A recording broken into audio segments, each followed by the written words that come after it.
Hello everyone and welcome back to another AFK journey video. In this video, I wanted to go through the top 4 ranking players of my Supreme League district, the team formations which we ran in the Swiss stages. The Swiss stages have just completed yesterday, and as you guys can see here, the players who are on top, really these top 4 here, I'm suspecting all of us are going to be making it to the semifinals and a couple of us to the finals, of course. And so I want to review and recap and also talk about my own teams, the strengths and the weaknesses, and just so that this can give you a good look, like a snapshot into the PvP meta and what's working and what isn't. Now, the Swiss stages are random depending on who you're actually matched against, and so the wins are not actually, like, this ranking order is not actually precisely accurate. In fact, my guildmate Daldal is even below me. I'm also ranked 3, and I really consider one of my top competition is going to be him, as well as, of course, this 127 million power player, and then also this 120 million power player. Okay, so we're going to go ahead and we're going to break it down. We're going to look at the formations, how the formation ID is in case you want to copy it down. But really, this is more about doing an analysis and trying to see, okay, what are the strong teams? What is the meta looking like? And how can we learn from this? So leading it off with the player who did finish rank 1 in my Swiss stages, they're actually using actually exactly the team formations which were shared in the Yapala Discord, basically by Milan and his team. They were using them exactly the same. So you guys can see the summary here. Now we're going to actually have to deploy it to show you how the positioning, because it doesn't show on that map properly. So the first team is the Ulna Sulfura combo, and the core of this comp is definitely the Sulfura and Ulna. Here as well, almost everyone is running with these two heroes because it does that crowd control to stack the beats up of Sulfura. Now, these final 2 slots are the flex slots. Like, I've seen a wide variety of people throw in heroes here, whether it be Eevee, whether it be Faye, whether it be even Celise sometimes. So this one is really going all in, honestly, on the Dunlinger and the Zandrock. And honestly, this positioning is not even good. So I don't know if this was a mistake or what, because the Dunlinger is onto the Phantomal. Maybe it didn't deploy properly, because yeah, the Phantomal should not be getting the bell of the Dunlinger. But basically, this is the team comp, and it's a very strong team comp, but it's kind of putting a bit too many eggs, in my opinion, into one basket, because you're really allocating both Dunlinger and Ulna onto this team, and that is going to deprive some of the other teams. So moving on to team 2. Team 2 is going to be the Gwyneth Gunner combo, but using Siren rather than like another sort of tech or like a Callan or something. Siren is always interesting because he blocks the artifact of the opponent, but other than that, there's not the most value that he's actually bringing to the table. But of course, Alice and Kulu, they synergize well with Gwyneth and Gunner up front, and this is going to be with the Wing Guard spell for more protection. Team 3 is going to be the Frieren comp, Frieren Theodore comp. And actually, it is with Theodore boosting the energy of Celise. Now, in my opinion, and also how I shared it in my video lineup, I did recommend having Frieren behind Theodore. And Milan has also said this. Like, the infographic from Yapala, it was originally showing Celise behind Theodore, but then he made an update that Frieren should be behind Theodore. And I think, yeah, Theodore in front of Frieren is usually better. And also into the mirror matchup, it gives you a winning chance because you're Frieren ults, right? And that Frieren ult is going to kill the enemy before they even have a chance of retaliating. So yeah, and he's running it with the Surging spell. Team 4, he is running the Contest Saida team comp. This is strong. This is a strong team comp, and it is because Saida is going to be cycling our ultimates, and Contest is going to be blocking or silencing the enemy. Running with Eevee because Eevee has more healing. She's just kind of a supportive hero in this team. I think Eevee does make sense. However, as you guys have well, in my team right now, I'm not sure if I'm running it, but basically, I think other good hero choices are Rowan or Gerda into this team rather than Eevee. But Eevee also, she does get the utility, definitely. It's just that maybe the magic defense shred isn't as needed for this team comp. And it's with the Swift Heal spell. And Team 5, so Team 5 is usually always the case. Like, we're going to show you all the teams, and usually one of the teams is really lagging behind. This is a Pandora Cryonite comp. Now, this team is decent. However, it has major issues because Pandora Cryonite, for example, if we now take a look at the other teams here, it is not going to beat Dunlinger comp. Whatever Dunlinger with a hyper carry comp is not going to be beaten by Cryonite. Cryonite Graveborn. If we look at this team, Saida Contest, it is not going to be beaten by Pandora Cryonite. You might be thinking, well, doesn't Cryonite counter Saida? It may do, and she may even nuke off the Saida. But then what happens is the Krynite cannot get a follow-up ultimate against Contest. Contest will silence and expel the Krynite. Krynite only gets one ultimate. And that is not enough to clean up the team, and then Contest is going to work down the enemy after they're all silenced, right? So this is what ends up happening, and so Krynite doesn't even deal with this team. If we look at some of the other teams here, does Krynite deal with this team? No. If Theodore is boosting Freerin goes off before the Pandora even brings the Krynite out of the box. So Krynite is going to come out of the box way too late and actually not even have the boosted energy. So yeah, it is not going to beat this team. And if you look at the team 2, finally, the Grenade Gunner, it does not beat this team either, because you have high nuking power here. There's maybe a potential chance with RNG, but basically what I'm trying to say is, when you're looking at a team, the way you evaluate how effective it is you compare it to all of the other teams which are in the top of the meta. Now this is just for this team set, the other top meta teams, but Krynite is not really dealing with any of them. So this is the problem. Pandora Krynite is weak. However, it does have win potential against like Athalia Graveborn teams, which can be coming around, or even like, you know, if they have any other weak, you know, final team that they're running. If they run Marcel undefended, like without a Dunlinger, Marcel is going to lose to this team. But if they run Marcel with Dunlinger, then it's going to beat this team. So basically, this is what I have to say about these team columns. This is definitely the weakest of all 5. But like, because you're limited with options left over anyway, it isn't a bad final option, because it's really hard to make 5 good teams, let alone even 3 good teams. So yeah, this is just the leftover. Okay, but it's still decent. Okay, now the rank 2 player has some really interesting teams, so this is why I wanted to showcase it. Now, in my honest opinion, I don't think the rank 2's teams are as strong as the other, my teams and my guildmate teams, and then the 127 million power teams we just showed. However, he's making use of less used options and actually having good success with them. As you guys can tell, he's ranked 2 right now, but that's also in part due to RNG. He didn't match up in Swiss stages against either one of the other of us in the top 4, whereas all other 3 of us did match up with other people from the top 4. So there's RNG in his favor, definitely, but the teams are still good. So he's running Perseus Lightbearer, actually, not even Mauler, but Zandrock and Gerda, who do synergize with Perseus. It's just, I guess, a decent way of making use of the Siren, which otherwise sometimes gets left behind in the top tier meta PvP teams. The team 2 is the Pandora Tassi, and then also Krynite with Baelran. Yeah, I am not a fan of this team. I don't think that this can really stand up to any really of the top meta PvP teams right now. But again, if you're limited on options, you can get creative like this. But yeah, I think this is definitely a weak link of the team. Moving on to team 3, he's running, this one is good. This is actually a very good team. Freerin Alna with Ravio and Lilymate. The good thing about this is it beats the counter matchup, the mirror matchup, but you know, the mirror of just Wilder Freerin without Alna. Alna Freerin gives you the edge against that Wilder Freerin comp. It has Lilymate, which is utility, and Ravion as well. So I really like this team, and I think this is a really good budget team. A lot of players can actually construct because it's just relying on Alna, and other heroes are major Paragon priorities already. So like this was one of the main reasons I wanted to showcase this team, because I like this team a lot, and I looked at his performance. This is one of his best teams in terms of performance. So this is really good. Team 4, let's see what he has here. Yeah, okay, so he has this Bonnie Zoria damage over time team. Now, I actually think his previous version was better. Previously, he was running Athalia in here rather than Zany. And that has a lot of actual potential. I probably need to make a dedicated video about that, because like I've done a lot of testing into that. Is a comp that even my guildmate, you're gonna see when we show his teams. He is running the Zoria Athalia team, which is actually pretty scary. Unless you build teams which counter it, it actually counters a lot of teams. And so yeah, Zoria Athalia I think definitely would be the way to go for this player rather than Zany. Zany is not bringing enough to the table in this comp.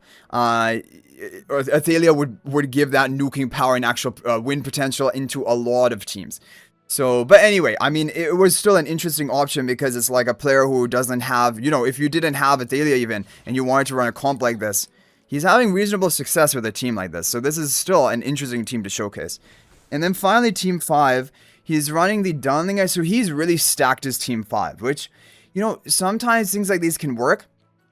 However, honestly, the kind of issue here is that I really think Athalia being distributed onto team 4 would have been better. And Saida contest work fine together. He can just run it with the twins, right? He doesn't need to have Dunlinger here. He could use Dunlinger on a different team, but like then it would change up all of his comps, right? But basically, what I'm saying is overstacking a team by so much is probably not the best strategy. But on the other hand, it can almost guarantee you a win, right?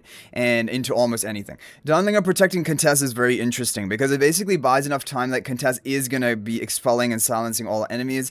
But the problem is Saida is going to be a bit slow to get ultimates off, and Talia is marked here. So yeah, I personally don't think this is the strongest of teams, but it's just another idea to be considering.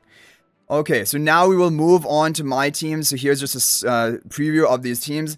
Now, this is what I ran in Swiss stages. However, after more testing, after more theory crafting, this is not what I'm going to be running like in the later matches, okay?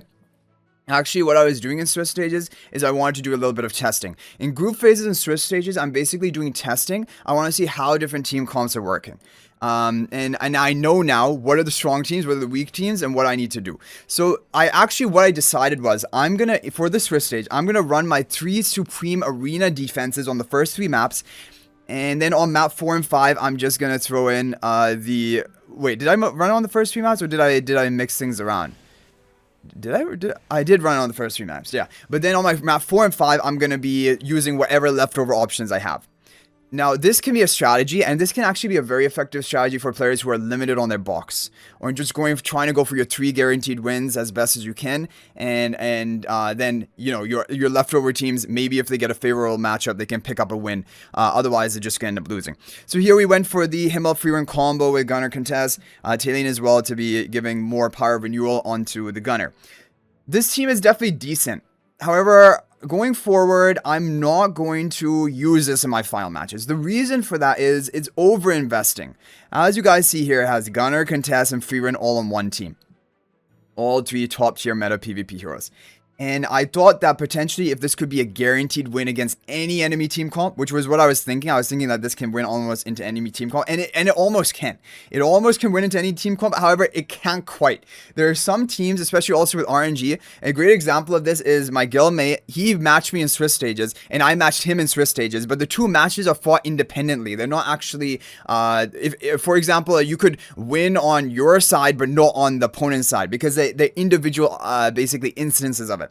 So he lost to my first team on his lineup, but when I was attacking and I attacking my guildmate, I lost with my lineup. So basically, it won one, it lost one. It's like like RNG also plays a role, but basically, this team is not a guaranteed win into every enemy team comp, and that's what I was hoping, that's what I was thinking, and then that's why I was running it.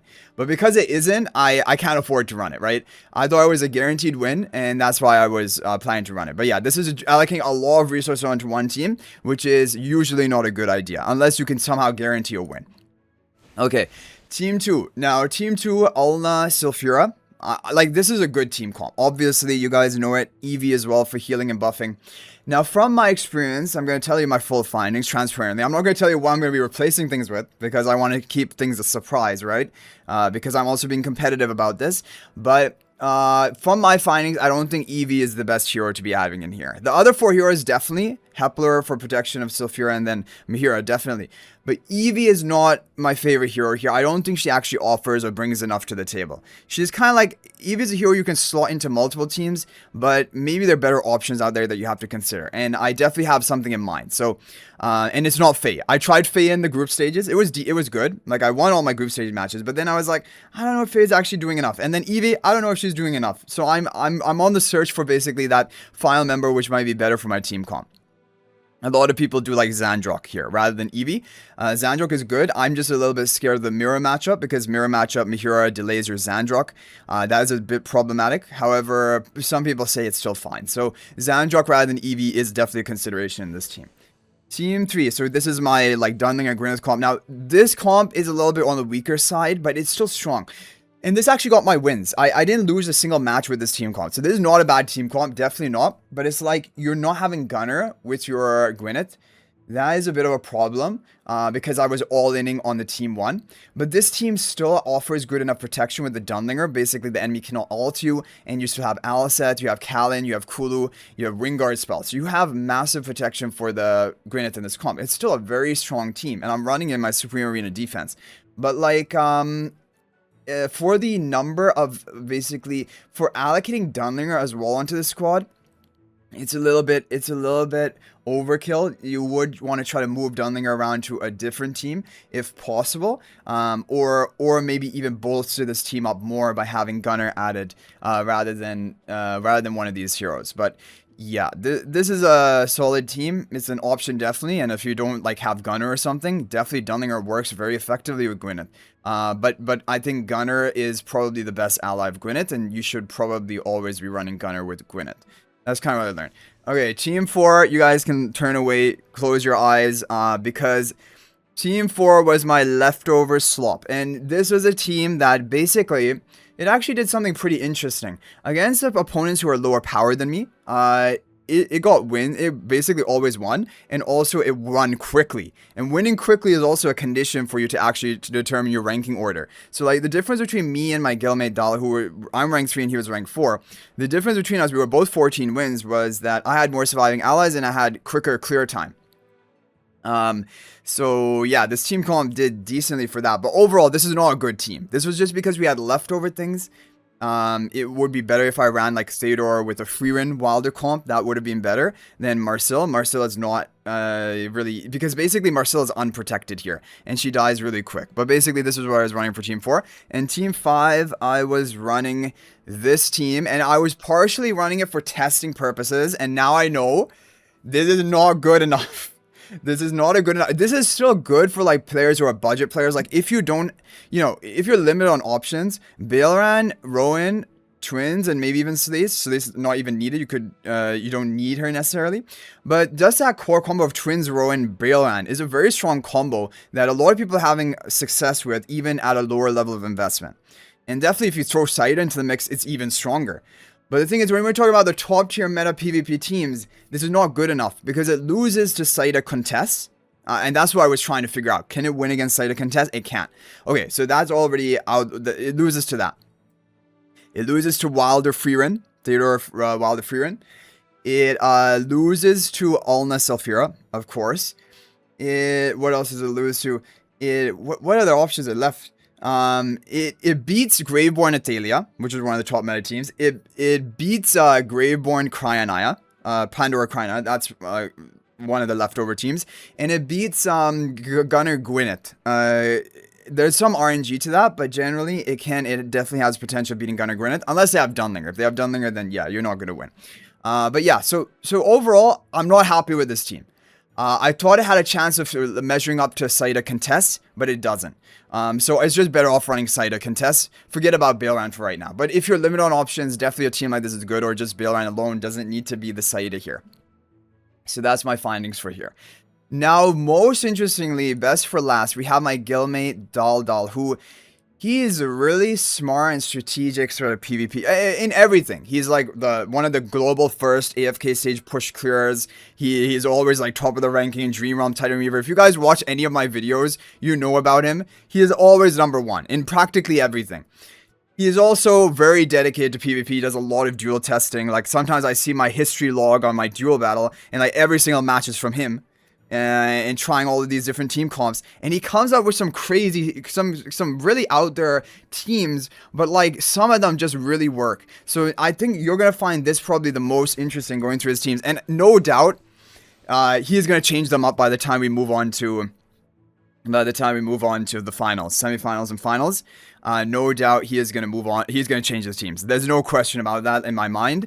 I'm also going to be changing my team. So that's why I'm fine like showing them, showcasing them, and just showing you like what is the meta looking like. So he very interestingly is running Gunner Gwyneth, which is the best combo for it, and also Dunlinger.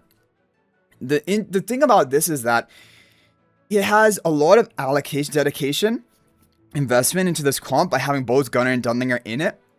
However, it deals with a lot. It can beat Alna Selphira of the enemy. It can beat Gunner Gwyneth mirror match. The reason for that is like Aurora's summons will tank for you and basically or even this Phantom in the back, right? So What it actually beats a lot of things, and Donlinger alone counters like Saida contest team comps. What else is there? Even Athalia Graveborn loses to this team because Donlinger prevents Athalia alting, and basically a lot of damage from Athalia is from the alt. So this is actually a very strong team. I was really impressed with it, and it's actually making use of Aurora, which is something I was not thinking was going to be possible. And this is a really interesting team, honestly. But it is high investment having both Gunner and Dunlinger, which is meaning that your other teams are going to be a little bit awkward to put together. Okay, Team 2 is running this one. Very similar to my Team 2. Basically the same heroes, just a different positioning. He's running it with this artifact, Vine Snare Swell. Some people swear by this artifact, although overall, in my opinion and from my testing, I do think Breakthrough or Surging or even Sunlance may be better on this team compared to Vine Snare. However, it depends. It's a case-by-case basis. It depends on the specific matchup you have. And also, we're going to be getting the Vanguard spell for the pay-to-win players tomorrow. And probably this is one of the team candidates for the Vanguard spell. Anyway, you guys see the team. It's solid. There's not much more to say here. Team 3. Now, his Team 3, it's an interesting idea. Again, he's having Theodore boosting the Silius rather than Freerin. However, I think that this is one of his weaker teams. It's using Pang as well, which also has synergy with a comp like this because you're going to have heroes like reaching that high energy threshold like Silius, like Freerin. We're going to be getting that attack buff and shield and unaffected from the Panda.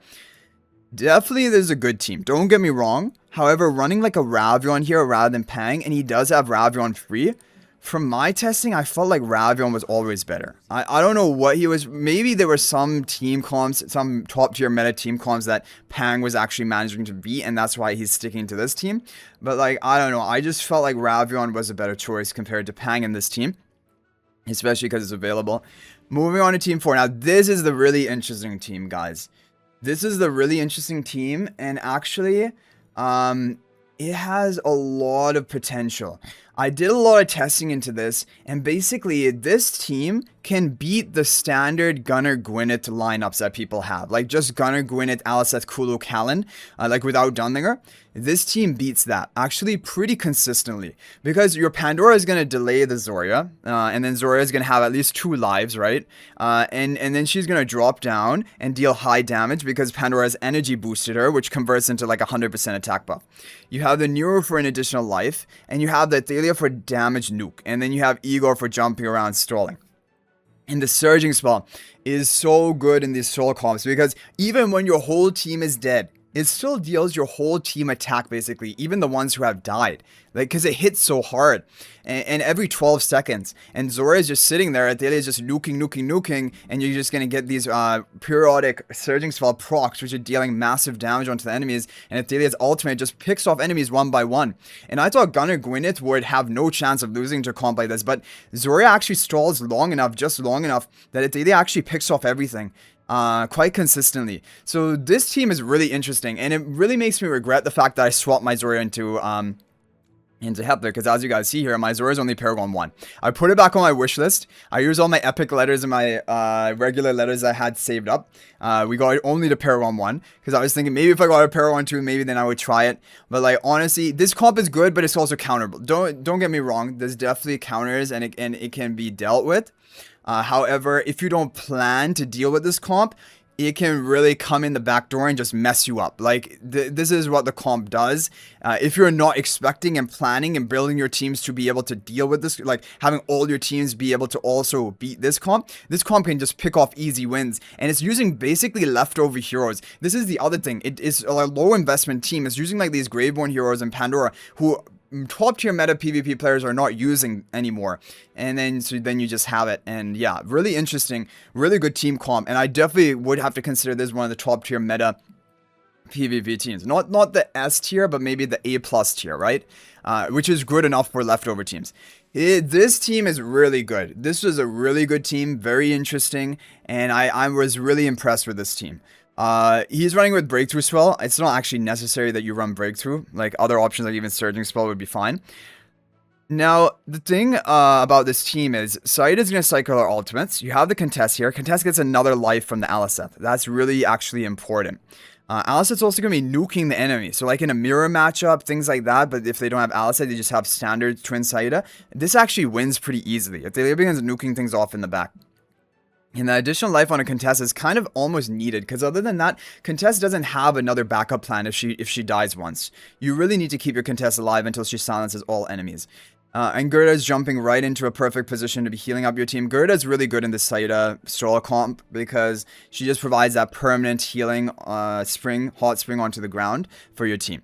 So anyway, guys, that is going to be the rank 1 to rank 4 teams that are currently going on in my Supreme League district. Definitely some interesting look into the meta right now. And obviously, I think things are going to get even more interesting when we make it into the knockouts and even the finals, because we're going to do a review of the final teams used, which I am sure are going to be quite different from these current teams. Because, and by the way, if you have made it to this higher round and you're now in the top 48 or top 16, you need to make sure that you are constantly changing up your teams. At a minimum, you have to rearrange the order, like which team comes first on which of the 5 maps. You definitely have to do that. Otherwise, you also want to try to kind of completely revamp your team comp, or save your all-time best teams that you know work for the actual final match, or when you come up against an opponent that could be your final match, right? Like a really tough opponent. And that's going to be the strategy you have to deploy, because if you don't, you are going to run the risk of your team comps just becoming revealed, and then opponents will know exactly how to deal with them. And that is why I'm most worried of my guildmate, Dal, because he's constantly changing comps, just like I am. I'm constantly changing my teams. Basically, each stage up until now, I've changed my teams to a pretty decent extent. And I already have other teams I'm planning for the finals or semifinals that I will bring out at that time, and I'm sure he's doing the same. And so those are the players who are actually going to be the most difficult for you to deal with.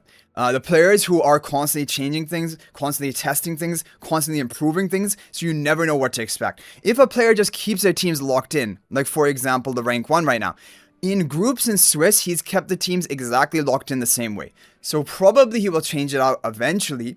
But if he keeps them permanently locked in, you're asking to lose, because the opponent knows exactly how to counter you, right? You have to keep mixing things up. That's going to be essential. And yeah, so that's basically what we have to talk about. Hopefully this video was interesting or exciting. There will be formation IDs in the description if you guys want to copy them down, just to like refresh and look at what are the meta heroes, what are the meta team comps, at least in the top 4 of my district. And yeah, there's exciting news. And also the thing about my guildmate is that he has over 15 heroes at max refinement exclusive equipment, whereas I only have 8. So that is going to be another kind of issue that we are going to be competing at a bit of a disadvantage. And I also don't know if I'm even going to be using Marcel, who is one of my heroes who I have max invested, because yeah, there's some issues with Marcel, definitely. And right now I don't even have her in my planned teams. But we'll see what happens. Yeah, there's definitely a lineup I know I could make use of her with Dunlinger, but then I don't want to take Dunlinger away from one of my other teams, right? That's the main problem. Marcel can be good if you have a Dunlinger support, but without a Dunlinger support, she is just fodder. She's going to die to almost any of the meta PvP teams, and that's not workable. Right? Like, that's the difference between her and Freerin. Freerin has that defensive magic, so like even without any Celestial Hypogean supporter, she's actually able to function very effectively, even in just a main faction team. Any other hero basically doesn't have that luxury. They need that Celestial Hypogean support, or they are going to be very ineffective. So thanks for watching, guys. That's going to be it for this video. And let me know what you thought in the comment section down below. And if you're thinking about making a purchase in AFK Journey, please use my affiliate link for the official Farlight store. This is the best way you can support me and also gain 5% bonus Dragon Crystals on your purchase. My affiliate link is in the description of this video and a pinned comment. And you can actually bookmark this link in your browser. And whenever you're planning to make a purchase, just return to the bookmark link and make your purchase. It will support me and be greatly appreciated. So thanks for watching. I'll hopefully see you in the next video. And until then, everyone, peace out for now.